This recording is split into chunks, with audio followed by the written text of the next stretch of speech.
नमस्कार दोस्तों, मैं राकेश कुमार आप सभी का आपके अपने YouTube चैनल तैयारी जीत की बाई आर.के. सर में स्वागत करता हूं।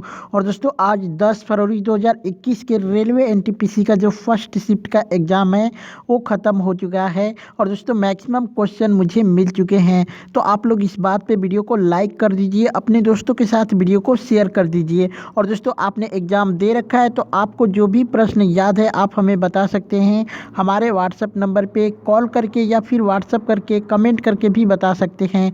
हमारा व्हाट्सएप नंबर है 88819493। जी हाँ दोस्तों, आप इस व्हाट्सएप नंबर पे कॉल करके व्हाट्सएप करके या फिर इसी वीडियो के कमेंट बॉक्स में कमेंट करके हमें क्वेश्चन बता सकते हैं।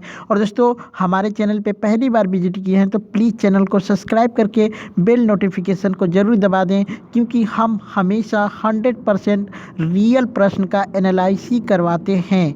चलिए यहाँ पे पहला प्रश्न आया है, ओरांग राष्ट्रीय उद्यान किस राज्य में है। दोस्तों ओरांग राष्ट्रीय उद्यान किस राज्य में स्थित है ये पूछा था, तो दोस्तों ये असम में स्थित है। अगर राज्य का नाम पूछा है तो असम में स्थित है।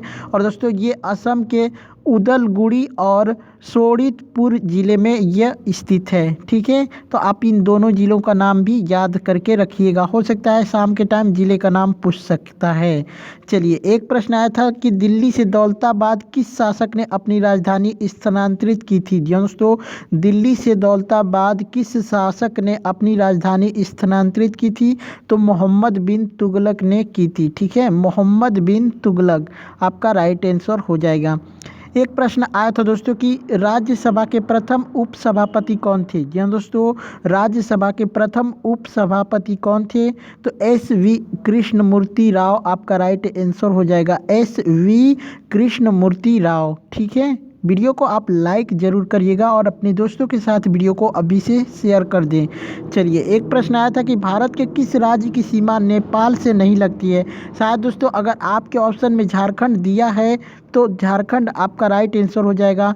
बाकी मैं आपको बता देता हूं कि नेपाल से कौन कौन से राज्यों की सीमा लगती है, तो यहाँ पे उत्तराखंड हो जाएगा, उत्तर प्रदेश, सिक्किम, पश्चिम बंगाल और बिहार, ये सभी राज्यों की सीमा नेपाल से लगती है।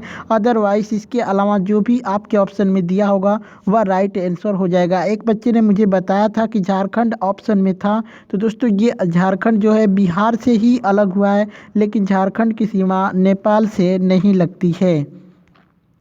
एक प्रश्न आया था कि भारत के राष्ट्रपति का चुनाव किस अनुच्छेद के तहत आता है, तो दोस्तों ये अनुच्छेद 55 के तहत आता है। लेकिन दोस्तों ये प्रश्न हमें पूरा नहीं मिला है, कुछ ही भाग मिला था ऐसे करके कि राष्ट्रपति किस अनुच्छेद के तहत आता है ऐसे करके, तो मुझे लगा कि शायद राष्ट्रपति चुनाव से रिलेटेड प्रश्न पूछा होगा। तो अगर चुनाव से नहीं पूछा होगा फिर क्या पूछा है ये कमेंट करके आप लोग को बताना है, या फिर अगर यही पूछा है तो फिर सही है।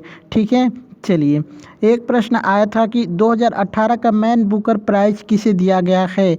जी हाँ दोस्तों, 2018 का मैन बुकर प्राइज़ किसे दिया गया है, तो दोस्तों ये उत्तरी आयरलैंड की लेखिका एना बर्न्स को दिया गया है। ठीक है, एना बर्न्स उनका नाम है, उनको दिया गया है उनकी किताब मिल्क मैन के लिए। ठीक है, हो सकता है उनकी नाम मतलब बुक का नाम भी पूछ सकता है सेकेंड वाली शिफ्ट में, तो मिल्क मैन के लिए दिया गया है, ये उनकी बुक का नाम है। और जो लेखिका हैं उनका नाम है एना बर्न्स। ठीक है, चलिए एक प्रश्न आया था कि अक्टूबर 2020 तक गूगल के सीईओ कौन हैं, तो दोस्तों सुंदर पिचाई आपका राइट आंसर हो जाएगा, आपके ऑप्शन में भी दिया था सुंदर पिचाई। ठीक है, चलिए एक प्रश्न आया था कि आगरा शहर की स्थापना किसने की थी। जी हाँ दोस्तों, आगरा शहर की स्थापना किसने की थी, तो दोस्तों आगरा शहर की स्थापना सिकंदर लोदी ने की थी। कब किया था, तो 1504 ईस्वी में इन्होंने आगरा शहर को बसाया था। चलिए एक प्रश्न आया था कि केदारनाथ मंदिर कहाँ पर स्थित है, तो दोस्तों जो केदारनाथ मंदिर है ये उत्तराखंड में स्थित है। और उत्तराखंड के किस ज़िले में पूछा होगा, तो रुद्रप्रयाग ज़िले में यह स्थित है। ठीक है, चलिए एक प्रश्न आया था कि इनमें से कौन राष्ट्रपति से संबंधित नहीं है।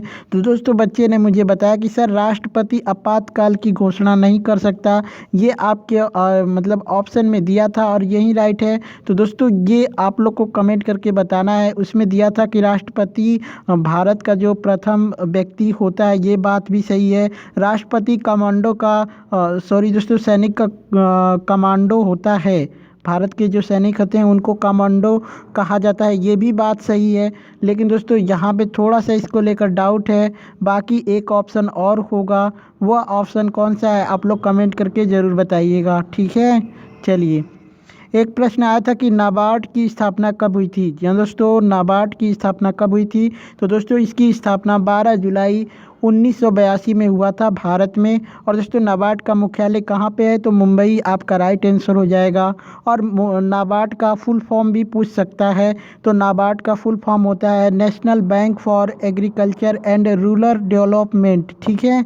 चलिए एक प्रश्न आया था दोस्तों कि इनमें से किसे नोबेल पुरस्कार नहीं मिला है। तो दोस्तों ये ऑप्शन वाइज ही इस प्रश्न का जवाब दिया जा सकता है, क्योंकि बहुत से लोगों को नोबेल पुरस्कार दिया गया है। तो आप लोग कमेंट करके मुझे ज़रूर बताइएगा, ठीक है, कि आपके ऑप्शन में क्या दिया था। एक प्रश्न आया था कि आलू का कौन सा भाग खाया जाता है। तो दोस्तों जो हम आलू का भाग खाते हैं उसको तना कहते हैं, आपके ऑप्शन में तना दिया हुआ था और तना आपका राइट आंसर हो जाएगा।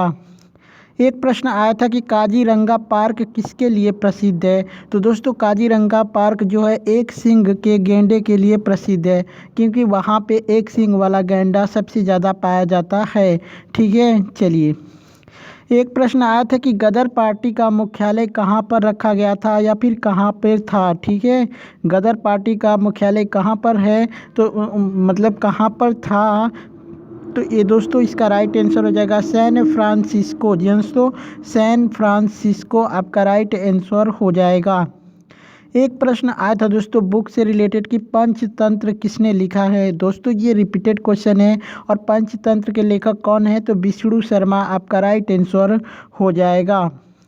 एक प्रश्न आया था दोस्तों कि यहाँ पे प्रश्न इस प्रकार से था कि सैनिक विद्रोह, बंगाल विभाजन, चंपारण सत्याग्रह और असहयोग आंदोलन को क्रमानुसार लगाना था, मतलब इनका सही क्रम क्या है ये बताना था। तो दोस्तों सबसे पहले सैनिक विद्रोह हुआ था जो कि 1857 में हुआ था। उसके बाद बंगाल विभाजन हुआ था जो कि 1905 में हुआ था। उसके बाद चंपारण सत्याग्रह हुआ था 1917 में, और उसके बाद असहयोग आंदोलन हुआ था 1920 में। तो इस प्रकार से जो भी ऑप्शन में था वहीं आपका राइट आंसर हो जाएगा, ठीक है। चलिए एक प्रश्न आया था दोस्तों कि इनमें से कौन गंगा की सहायक नदी नहीं है।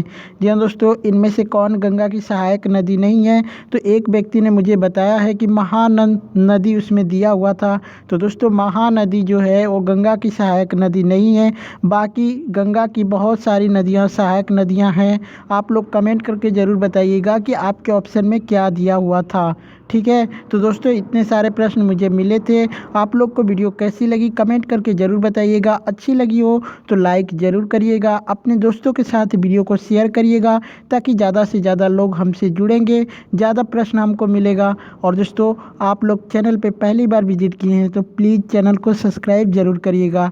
चलिए चलते हैं, मिलते हैं नेक्स्ट वीडियो में, तब तक के लिए जय हिंद।